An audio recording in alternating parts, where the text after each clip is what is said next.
I live my life in the expectation that God is doing great things all the time, even in the midst of trial. If you want something out of life, if you want to change yourself, if you want to acquire something, if there's some goal that you want to reach, that is really not easy as some people will make us feel. That living your dream, changing your behaviors, overcoming negative habits, it's challenging. It's hard. That living alone is just very difficult. And once we begin to come to grips with the fact that living is difficult, life is very challenging. I heard a song once by a guy named Dimples called, "If it ain't one thing, it's another." I say to you, if it ain't one thing, it's 12 others. Always something. You will never ever have a problem-free moment in life. Competition out here. Decide that you're going to push yourself. Most people won't do that. Most people give up on themselves easily. You know the human spirit is powerful. There's nothing as powerful. It's hard to kill the human spirit. They asked Benjamin Disraeli, a man who became the head of a country at a time when Jews were not allowed out after 10 o'clock. They said, how did you do it? How do you achieve it against such great odds? He said, nothing can resist the will of a people that will stake even their existence on the extent of their purpose for good. That when you have a made-up mind, when you decide that you want to do something, I was reading something the other day, he said, the power to hold on in spite of everything, the power to endure, this is the winner's quality. The hunger, the ability to face defeat again and again without giving up. This is a winner's quality. You have that quality within you. When you're hungry, you don't care about the fact. Doug Williams played for the Washington Redskins, quarterback. John Elway of the Denver Broncos in the Super Bowl. Everybody was talking about Elway. After the Super Bowl, when Doug Williams made a historic passing game, they asked him, said, how were you able, in spite of all of that negative publicity saying that you couldn't win, how did you do it? He said, I ignored my critics. I just didn't pay any attention to them. I ignored myself because they kept on saying it so much. There were times I doubted whether or not I can do what I needed to do. There's a Doug Williams in everybody here. There's greatness in you. And you've got to learn how to tune out the critics outside and the critic inside. And since I'm going to do this, I'm going to harness my will. And I'm not going to let anything stop me. I deserve this. I'm going to do it until. And this, if you want something, you have got to be relentless. You've got to learn how to become resourceful. You've got to learn how to become creative. When crises strike in your life, and in the Chinese language, crises mean danger, but it also means opportunity. And this is an opportunity for you to grow. And you've got to be so relentless, regardless of what comes down the pike, that you're always looking for a way to get over, always looking for a way that you can break through, always looking for a way that you can win, always looking for a way that you can strike a telling blow. It's easy to go through life thinking of all the reasons why we can't be successful, why we won't get well, why we'll never meet the right person. We look at our situations in the natural and think the odds are against us. I talked to a man that struggles with an addiction. He said, Joel, my dad had this same addiction. My grandfather struggled with it. The odds don't look too good for me. But as long as you think the odds are against you, you'll get stuck where you are. You have the most powerful force in the universe breathing in your direction. God has crowned you with favor. He has armed you with strength for every battle. He wouldn't have allowed that difficulty if he wasn't going to turn it around and use it to your advantage. The odds may be against you, but the Most High God is for you. He is a supernatural God. He parts Red Seas. He turns water into wine. He opens the eyes of the blind. Your circumstances may look impossible, but the God who can do the impossible is working behind the scenes, arranging things in your favor, turning negative situations around. Since God is for you, that means the odds are for you.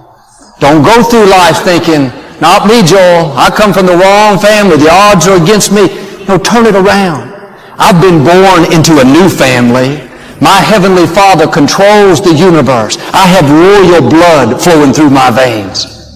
When you know the odds are for you, you'll put your shoulders back. You'll carry yourself with confidence. You'll expect to do great things. All through the day, this should be playing in our mind. The odds are for me. I'm destined to accomplish my dreams. I'm destined to overcome this challenge. I'm a child of the Most High God. But don't be surprised when you find yourself in situations where it feels like the odds are against you. You don't see a way out. There aren't any logical solutions. God puts us there on purpose so that when He turns it around, nobody will get the credit except Him. Everyone will know it is the hand of the Lord. And when your circumstances seem impossible, instead of being discouraged, God, why me? No, get ready. You're in perfect position for God to show out in your life. He is setting you up to show His favor in amazing ways. Now quit complaining about what didn't work out. Why am I facing these huge giants? Those obstacles that look like they're stopping you, if you'll stay in faith, it's just a matter of time before God turns them around and uses them to push you forward. The odds are against you for one reason, so that God can bring great glory out of your life. He wants to make you an example of His goodness. Remember when the 3 Hebrew teenagers wouldn't bow down to the king's golden idol? This king got so furious, he was going to have them thrown into a fiery furnace. He told his men to heat up the fire 7 times hotter than normal. What was God doing? Making the odds even greater. God knew the fire wasn't going to burn them. He knew they weren't going to be harmed. So He had them turn it up even hotter so that it would become a greater miracle. When these 3 Hebrew teenagers came out of that fire without the smell of smoke, there wasn't any doubt that the Lord was on their side. In fact, this same king said, "Praise be to the God of Shadrach, Meshach, and Abednego." Those 3 Hebrew teenagers. When it feels like the odds are against you, the fire's been turned up 7 times hotter, Pharaoh won't let you go. God took your army from 32,000 to 300 men. Don't panic. Don't fall apart. It's a setup. God is about to show out. He's about to make you a testimony. He's going to do something that people cannot deny. They're going to know the Lord is on your side. I talked to a man that cut his hand and developed a severe infection.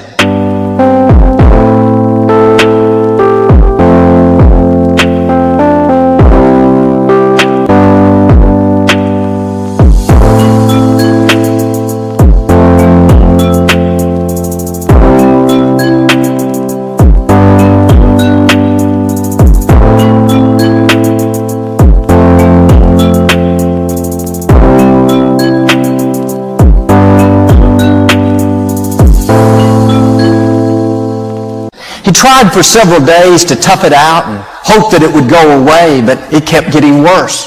He started running a high fever. He got to the point where he couldn't eat. He finally passed out.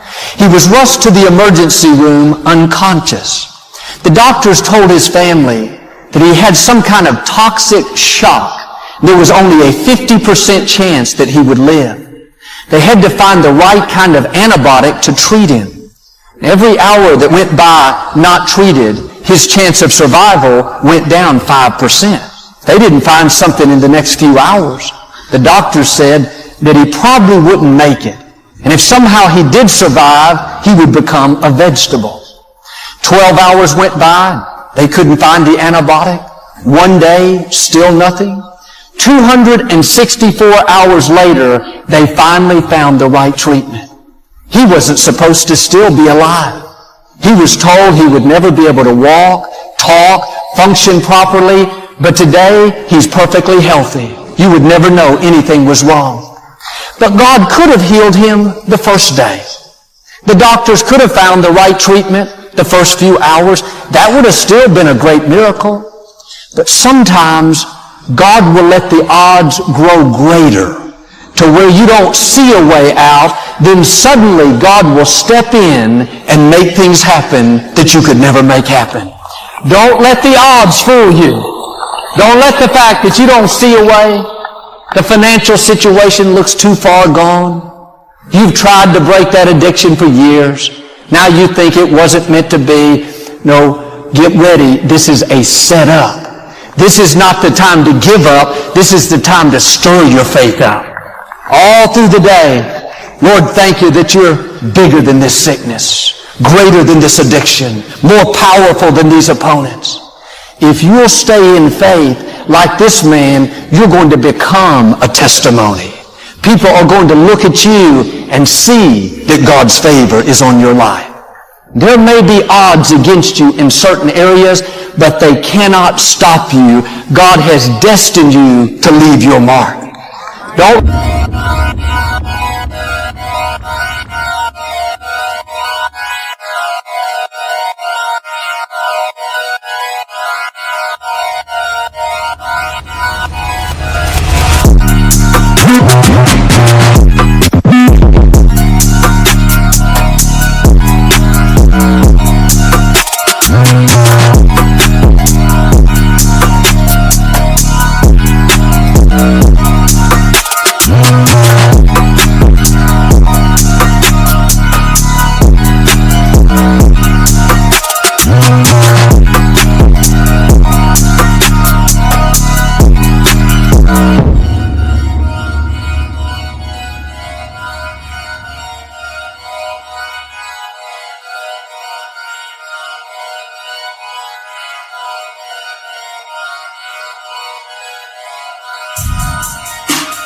let the odds discourage you. Don't let what you think is not going to happen talk you out of believing. Even if the odds are 0 in a million, all God has to do is speak and the odds change in your favor. The odds may be against you. You don't see any way your situation could work out, but God has the right people already lined up. The gifts He's put in you, the dreams, they didn't get canceled because you had bad breaks, because somebody did you wrong. They are still alive. You can still become who God created you to be. It may feel like the fire's been turned up 7 times hotter, but don't worry, your time is coming. God is saying the odds are for you. Things are about to change in your favor. That problem that looks permanent, it's only temporary. Now all through the day, Father, thank you that the odds are for me. If you'll do this, I believe and declare, like these Hebrew teenagers, you're going to come out of that fire without the smell of smoke. And like Lazarus, God is going to make you a living testimony in Jesus' name.